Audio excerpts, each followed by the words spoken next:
हाँ, तो मैं 7वें दोहे पे थी। 7वां दोहा है, अजी तर्यो ना ही रहो, श्रुति सेवत एक रंग, नाक वास वेसिर लयो, बसी मुक्तन के संग। अब यहाँ पे तरियोना का मतलब होता है कान में पहने जाने वाला आभूषण, ठीक है। और वो बनता है स्वर्ण का, सोने का, एक ही रंग का बनता है, मतलब उसमें और कोई धातु या और कोई चीज उसमें नहीं सम्मिलित होती। तो यहाँ पे कवि कह रहे हैं कि जो कान का आभूषण था वो कान तक ही रहा, क्योंकि वो एक ही चीज से बना, एक ही रंग में रंगा था। जबकि नाक में पहनने जाने वाला आभूषण मोतियों का साथ पाने पे, नाक की जो होती है मोतियों का साथ पाने पे, सोने के साथ मोती, तो मोतियों का साथ पाने पर वो कान के आभूषण से ज्यादा नाक के आभूषण का महत्व होता है।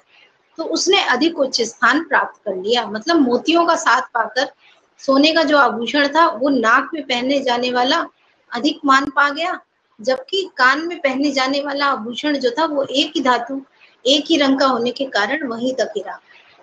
कहने का मतलब अगर नाक का आभूषण और कान का आभूषण दोनों में पूछा जाए तो किसका महत्व ज्यादा होता है? नाक के आभूषण का, क्योंकि नाक के आभूषण जो है वो सोने से तो बनता ही है, उसमें मोती भी होते हैं, तो उसकी कीमत ज्यादा होती है। और कान का आभूषण जो है वो एक ही रंग का होने के कारण वो कानों तक ही रहा, ठीक है ना। तो कवि ये कहना चाहते हैं कि अजो तर्योना, तर्योना का मतलब होता है कान का आभूषण, कि अभी तक कान का आभूषण जो था वो एक ही रंग का होने के कारण श्रुति कान में ही पहना जाता है, कान तक ही रहा, उच्च स्थान नहीं पा सका। जबकि नाक बास बेसिर, बेसरी मतलब नाक में पहने जाने वाला आभूषण, वो नाकवास यानी उच्च स्थान, नाकवास यानी उच्च स्थान पा गया। बसी मुक्तन के संग, किनके साथ रह के, किनके साथ बसकर? मोतियों के साथ रहकर। तो जिस प्रकार नाक में पहने जाने वाला आभूषण मोतियों का साथ पाकर उच्च स्थान पा गया, जबकि कान में पहने जाने वाला आभूषण एक रंग का होने के कारण कान तक ही सीमित रहा, ठीक है। अब यहाँ पे ये बात कह के वो एक दूसरी बात भी कहना चाहते हैं, इसी कारण यहाँ श्लेष अलंकार है, क्योंकि श्लेष अलंकार में एक ही शब्द से प्रसंग अनुसार अलग अलग अर्थ निकलते हैं। तो एक अर्थ तो ये निकला स्वर्ण आभूषण का, है ना, कान के और नाक के आभूषण का। दूसरा अर्थ ये है कि कवि कह रहे हैं कि यहाँ पर दो तरह के लोग होते हैं संसार में, एक तो वेद विद्या पढ़ने वाले, श्रवण करने वाले, सत्संग सुनने वाले, ठीक है, जो भजन कीर्तन और ये नींव तक सीमित रहते हैं। और दूसरे प्रकार के लोग वो साधारण लोग हैं जो मुक्त लोगों का साथ पाकर, मतलब जो त्यागी तपस्वी ज्ञानी लोग हैं, जिन्होंने अपने आप की आत्मा को मुक्त कर लिया है सांसारिक विषय विकारों से, ऐसे साधारण जीवन जीने वाले व्यक्ति जो हैं वो मुक्ति को प्राप्त हो जाते हैं।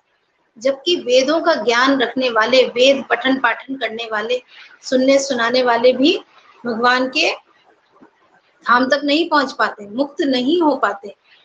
आई बात समझ में?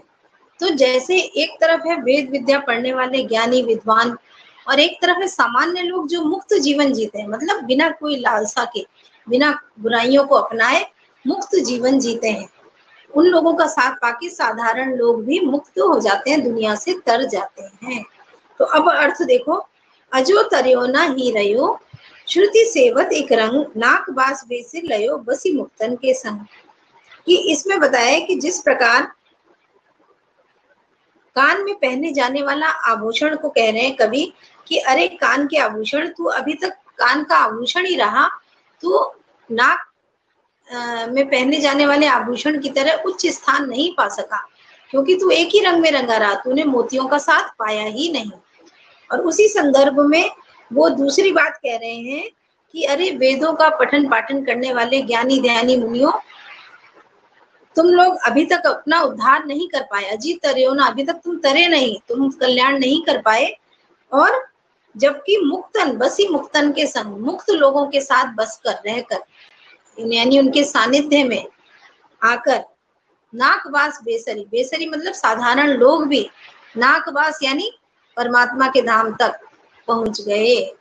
आया समझ में? तो कवि यहाँ पर ये कहना चाहते हैं कि साधारण तरीके से जीवन जीते हुए अगर आप मुक्त रहते हैं, सांसारिक विषय विकारों से मुक्त रह के साधारण जीवन जीते हैं, बेशक आप विद्या अध्ययन करें ना करें, पठन पाठन वेदों का करें ना करें, लेकिन अगर आप मुक्त साधा जीवन जीते हैं तो आप परमात्मा को पा सकते हैं, ठीक है ना। तो ये वाला समझ में आ गया सबको। अब चलो आगे 8वां।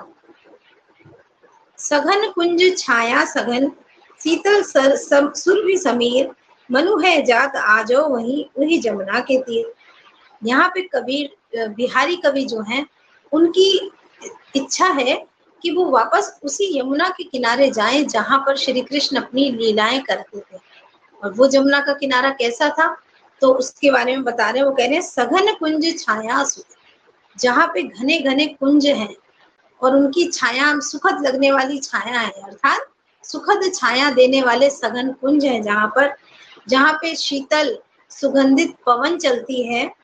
आज भी यमुना के उसी किनारे पर मन जाने को करता है, अर्थात जिस स्थान पर कृष्ण अपनी लीलाएं करते थे उसी यमुना के किनारे उस सघन कुंज की छाया के नीचे जहाँ सुगंधित और शीतल पवन बहती थी, मन आज भी वहीं जाने को करता है, अर्थात उन स्थानों के दर्शन करने को मन करता है।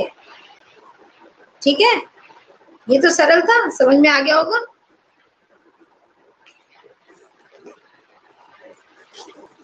नेक्स्ट देखो 9वां। अब शीतल सुखद सुरभि समीर स की आवृत्ति है तो कौन सा अलंकार है? अनुप्रास अलंकार। और जो इससे पहले पढ़ा तरियोना ही रयो श्रुति सेवक उसमें है श्लेष अलंकार। आप जब विशेष लिखोगे ना तो आपको उसमें समझ में आएगा।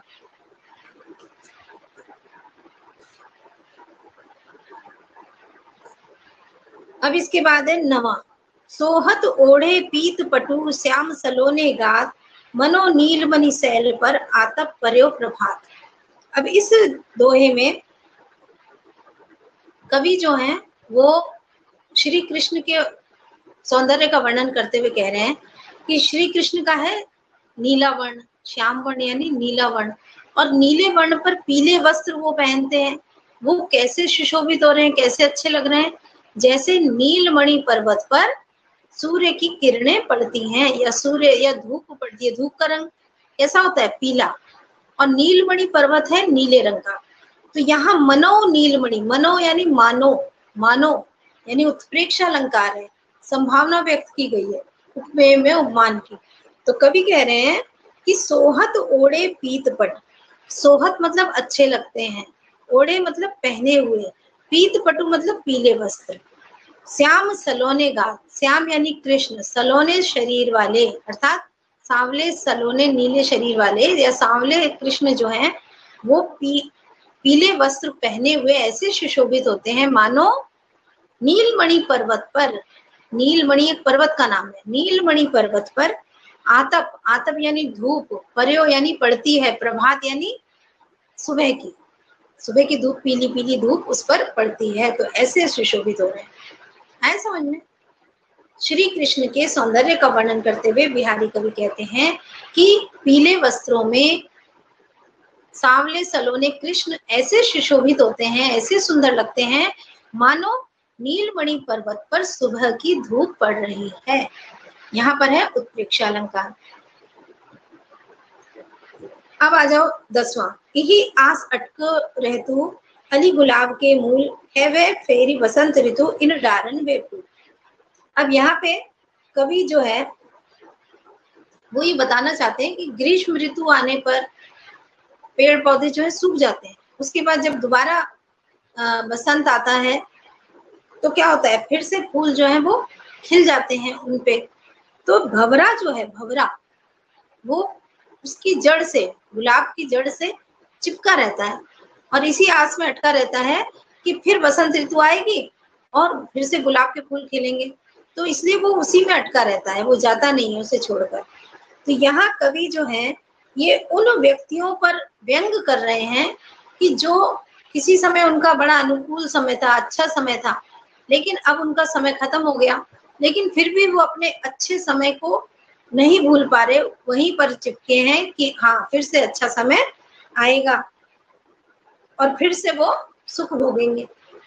तो कवि कह रहे हैं यही आस अटक्यो रहतो, यही मतलब इसी, आस पर यानी आशा पर, अटको रहतो मतलब अटका रहता है, अली मतलब भंवरा, गुलाब के मूल मतलब गुलाब की जड़ में, तो इसी आस में गुलाब की जड़ से भंवरा चिपका रहता है कि है वे मतलब कल, है मतलब कल फिर आएगी बसंत ऋतु, इन डारन पे फूल और इन डालों पे फूल खिलेंगे। यानी उसको आशा है कि फिर से इन डालों पे फूल आएंगे और फिर वो फूलों का रस पी पाएगा। तो इसी आस में वो अटका रहता है। ये अन्योक्ति है, अन्योक्ति अलंकार है। अन्योक्ति अलंकार में क्या होता है कि कोई उक्ति जो कहता है कभी उसको समझाने के लिए एक अन्य उदाहरण भी देता है। जैसे यहाँ गुलाब और भंवरे का उदाहरण देके कभी ये बात ये कहना चाहते हैं उन लोगों से कि जो सुख साधन के छिन जाने पर, नष्ट हो जाने पर भी उसी आस में वहीं अटके रहते हैं कि फिर से उनको वहां से सुख मिलेगा, या कह लो कि वो सुख की प्रतीक्षा करते वहीं पड़े रह जाते हैं, आगे कुछ नहीं करते, है ना। जो लोग हैं किसी समय बड़े सुखी थे, ठीक है, अब वो हो गए दुखी हो गए, साधन हो गए, तो उनको प्रयास करना चाहिए ना, कुछ और काम करना चाहिए। लेकिन वो वहीं खड़े अगर इंतजार करेंगे कि नहीं कल फिर हमारा अच्छा समय आएगा तब हम फिर से सुख भोगेंगे, तो क्या ये संभव है? नहीं है ना संभव। तो उन लोगों पे इन्होंने व्यंग किया है कि जो झूठी आशा में लोग कर्म नहीं करते हैं, उन लोगों पर व्यंग किया है। यहाँ पे अन्य उदाहरण दिया है तो अन्योक्ति अलंकार है। अब आ जाइए 11वां है को छूट्यो इह जाल परी कत कुरंग अकुलात, ज्यो ज्यो सुरजी भजियो चाहत त्यों त्यों उर्झत जा। ये भी एक अन्योक्ति अलंकार है। इसमें भी एक अन्य उक्ति देकर कवि जो है वो दूसरी बात कह रहे हैं। क्या कह रहे हैं? वो कह रहे हैं को छूट्यो यानी कौन छूटा, इह जाल परी इस जाल से, कत मतलब क्यों, कुरंग यानी हिरन, अकुलात यानी व्याकुल होता है कि हे हिरन तू क्यों व्याकुल होता है, कौन इस जाल से छूट पाया है। जाल में एक हिरन है जो जाल में बंध गया है और उससे निकलने के लिए प्रयास करता है, लेकिन वो जितना प्रयास करता है उतना जाल में उलझता जाता है। तो इसलिए कवि उसको समझाते हुए कह रहे हैं कि हे हिरन तू क्यों व्याकुल होकर इस जाल से निकलना चाहता है, कौन इस जाल से निकल पाया है। तो जितना ज्यो ज्यो जितना जितना तू सुरजी चाहत मतलब सुलझना चाहता है, निकलना चाहता है, त्यों त्यों उतना ही उलझत जाता, उतना ही उलझता जाता है।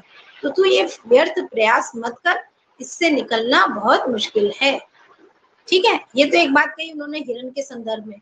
और दूसरी बात ये कहना चाहते हैं कि इस सांसारिक माया जाल में जो मनुष्य फंसा हुआ है वो इससे नहीं निकल पाता और इसमें व्याकुल होता रहता है, परेशान होता रहता है, पर इससे नहीं निकल पाता।